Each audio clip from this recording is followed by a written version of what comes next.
Shalom Uvracha. Aujourd'hui le passage du Tet Vav Tammuz, le 15 Tammuz. Ou Biuraïnian, l'explication du sujet, Kenoda, comme il est connu, Mima'amar Eliyahu, de l'explication de l'enseignement de Eliyahu Hanavi. Ant hu de apikat asar tikunim. Toi est celui qui a émané, qui a créé les 10 tikkunim, les 10 habits, si on veut, les créations, les 10 sphirotes. Vekarinan lehon asar sfiran, nous les appelons les 10 sphères. Les anhaga beon, pour, à travers eux, conduire. Almin setimin, les mondes voilés. Vechulu, etc.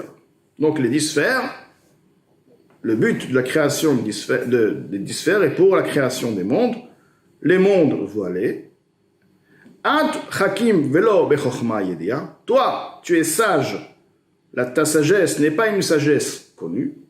Ant mevin velo bevina yedia vechulu. Toi, ta compréhension n'est pas une compréhension connue, etc. Vechol ayud sphirot. Tous les 10 sphères, Nichlalot venirmazot beshem avaya baruch hu, sont inclus, sont allusionnés dans le nom Yudke Vavke Benile. Et là, l'Admour Hazaken nous expliquait comment les 10 sphirotes sont allusionnés et sont inclus dans le nom Yudke Vavke. Alors, la première lettre, Yud. Qui a Yud? Car le Yud, Shehi Bechinat Nekuda Levad. Le Yud, en effet, c'est quoi? C'est un point. Meramezet le Chochmato Idbarach. Allusionne, représente son nom, la Chochma de Akadosh Baruch Hu. Pourquoi le Yud représente la Chochma, la sagesse? Shehi biprinat Helem vehester, car la Chochma est dans un stade de voile et de dissimulation. Kodem sheba le prinat itpashtut, avant qu'elle arrive au stade de la propagation, vegilui ha'asaga, la révélation de la compréhension, ve'havana, et de la connaissance, du saisissement de la connaissance. C'est-à-dire que la chokhma, la sagesse en elle-même est comme un éclair. Personne essaie de comprendre un sujet, d'essayer de résoudre un problème. Donc il pense. Là, il aura un point, un éclair. Tiens, il y a quelque chose. Là, il a trouvé quelque chose. Cet éclair-là, en effet, il est dissimulé parce qu'il est encore à son stade premier. C'est ce qu'on appelle la chokhma. C'est son stade premier. Maintenant, après, il va devoir y penser et le développer. Ce développement va s'appeler la bina. Donc la chokhma en est quelque part le point. C'est l'éclair. C'est vrai que c'est la base, c'est la source, mais avec la chokhma seule, il ne peut pas aller très loin, parce que c'est un éclair, la chose n'est pas encore saisie totalement, il a besoin de le développer pour vraiment le connaître. Donc c'est pourquoi c'est le yud, le point, l'éclair. Ve'akotz shal yud, sur le yud, nous avons aussi un petit kotz qu'on appelle un petit point, un petit trait, par-dessus le yud. Romez, ceci fait l'allusion, les prinat ratson ha'elion, à la volonté suprême. Baruch hu benile, chez les mala imadrigat bechinat chochma ilaha, kenoda, qui est bien plus élevé que la sagesse suprême, car de même que chez l'être humain, la volonté de la personne, qui est aussi un des composants de l'âme, est bien plus élevé que la chokhma. De la même manière, dans les sphirotes, nous avons la chokhma qui est la première des sphirotes, mais par-dessus la chokhma, il y a ce qu'on appelle le ratson, la volonté, et le niveau de volonté se trouve par-dessus le yud, donc, car ceci représente le niveau qui transcende, qui est bien plus élevé que la chokhma. Ve'achar par la suite, une fois que la chokhma atteint la révélation, la compréhension ve'havana, donc elle s'est développée totalement, là, la compréhension, la chokhma qui était un petit point, maintenant elle est bien développée et bien comprise. Les almin, c'est timin. Donc elle arrive maintenant, ce niveau, cette lumière, ce or, arrive au monde voilé. Nichlelet venirmezet beote. À ce stade, elle est inclue, elle est allusionnée par le hot e. Donc nous avons le yud, maintenant le he. Le he, c'est lorsque la chokhma, elle a été développée et elle arrive au stade des mondes, elle descend dans les mondes voilés. Les mondes voilés vont connaître la chokhma. Sheyesh la bechinat itpashtut le rochav, car le he en lui, le concept de itpashtut, il s'étend, le rochav, sur sa largesse, donc il est vraiment étendu d'un bout à bout. Hamoré, cette étendue explique, au Méramez fait une allusion, à l'archavat abio ve'avana, sur le développement de l'explication et de la compréhension, car la sagesse, la chokhma, elle peut être développée à l'infini. C'est vrai que elle a été effectivement maintenant comprise, mais tout de même, il y a encore sujet à la développer davantage. Vegam le orech, aussi, la longueur, le he, la longueur du he. Amoré, ceci montre, al bechinat hamshacha ve'ashpa'a, milemala lemata, sur l'influence provenante du haut vers le bas. Les almin, c'est timin, pour se présenter et accéder, être perçu dans les mondes qui s'appellent sétimi, les mondes voilés. Donc, il y a donc la chokhma, la bina, la compréhension. Cette compréhension va maintenant se révéler, si on veut, dans les mondes voilés. C'est pourquoi nous avons la largeur. La largeur représente, du he représente quoi? La compréhension. Avant, c'était un point, la chokhma, un point. Maintenant, c'est élargi, c'est vraiment, ça s'est étendu. Le point s'est multiplié. Là, c'est vraiment la lumière. Donc, la chose est bien analysée. Ensuite, elle descend. Il y a du haut, le trait qui va du haut vers le bas. Ceci représente la descente de cette compréhension de ce or, comme il est bina, et il accède maintenant à l'extérieur. Il va vers les mondes voilés. Car par la suite, lorsque cette influence est influencée, yoter, davantage, yoter, les matins encore plus bas, les almin d'Idgayan en monde qui sont révélés. Donc les mondes révélés, ce sont les mondes qui sont perçus par les niveaux qui leur sont inférieurs. Alors que les mondes voilés, ils sont inconnus aux autres niveaux. Alors que les mondes révélés ont tout de même, alors bien qu'ils sont plus élevés que les autres niveaux, mais les niveaux qui leur sont inférieurs vont tout de même avoir la connaissance de ces mondes-là.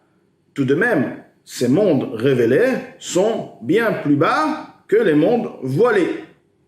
Maintenant, lorsque donc cette révélation va devoir descendre, se révéler dans les mondes révélés, ukmo à Adam Sherotse, à l'exemple de l'être humain, lorsqu'il a l'envie, les galot chokhmato la'acherim, de révéler sa chokhma, sa compréhension, sa sagesse aux autres à travers sa parole, aderech mashal par exemple. Donc, la personne avait la chokhma.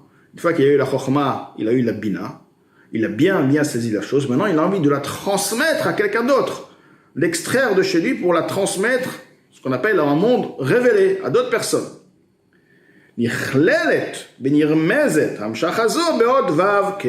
Donc, nous avons expliqué le yud, nous avons expliqué le he. Maintenant, il y a vav et he encore.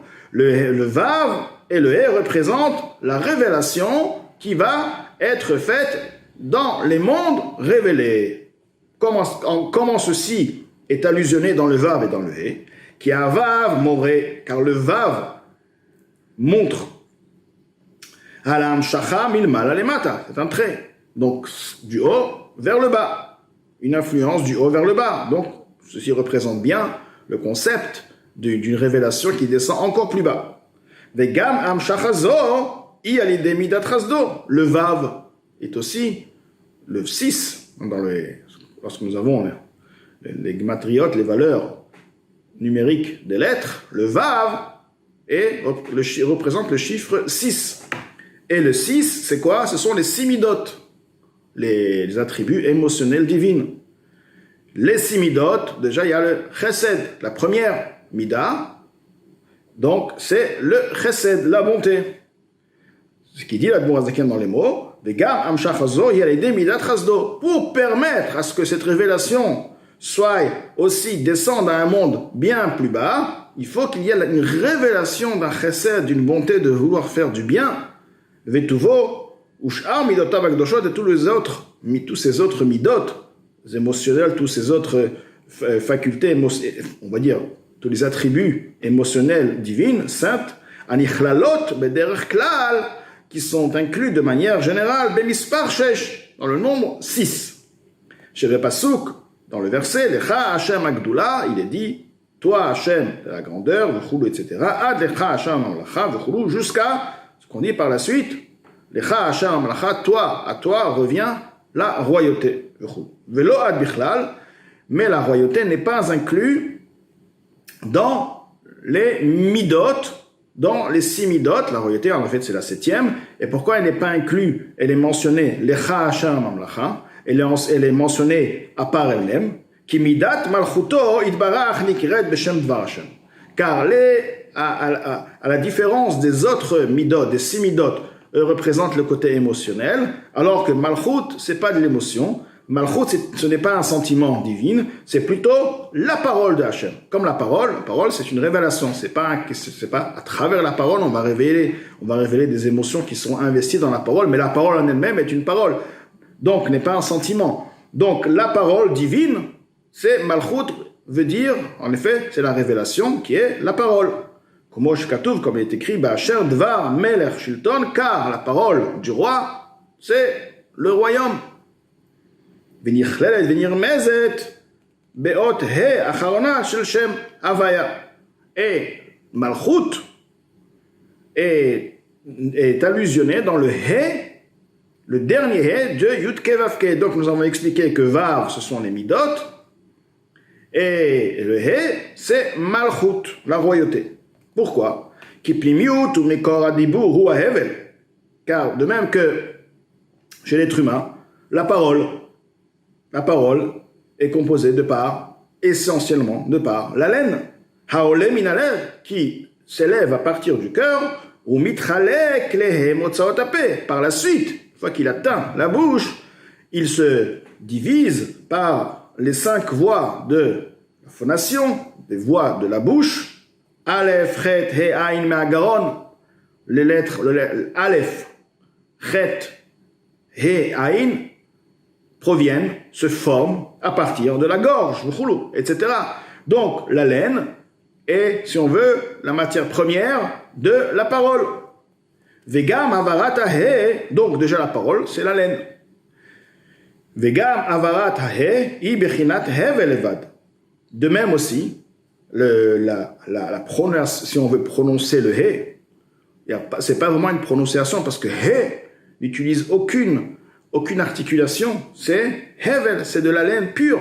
Comme chez Katouv, ata klila delet bemashasha, une lettre légère qui n'a pas de concret. Donc le he, c'est la parole. Pourquoi? Le he, de même he, c'est 5. C'est les 5 voies de l'articulation, 5 différentes catégories d'articulation. He aussi, c'est la laine. Comment on sait que he c'est la laine? Parce que le he est de la laine pure. Donc, le he représente quoi? La parole, la source même de la parole. Et Malchut, c'est la parole. C'est pourquoi dans le he de Yud Ke Vav Ke, c'est Malchut. Est allusionné Malchut. Ve'af she'eno dmut haguf chas v'shalom, bien qu'Akadosh Baruch Hu n'a pas la ressemblance du corps, chas v'shalom.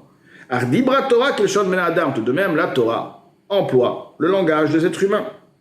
Mais shegam dvar Hashem, de plus, d'autant plus que la parole de Hashem, chav bet otiot, est composée par 22 lettres. Amitchalkot lehe chelke amotzaot, ces 22 lettres sont divisées par 5 catégories de la phonation, donc de l'articulation, Uvahen livra kol hayetsur. Nous savons très bien que Basara Mamarot, par les lettres divines, toute la création a été créée, donc les 22 influences spirituelles. Mosh Katoub, Likuté Amarim, Chelek Bet, Perek Biou, Perek Udalef, comme il est écrit dans le Likuté Amarim, deuxième partie, 11e chapitre, Biou Rinyanotiot Elou, l'explication du concept des lettres spirituelles.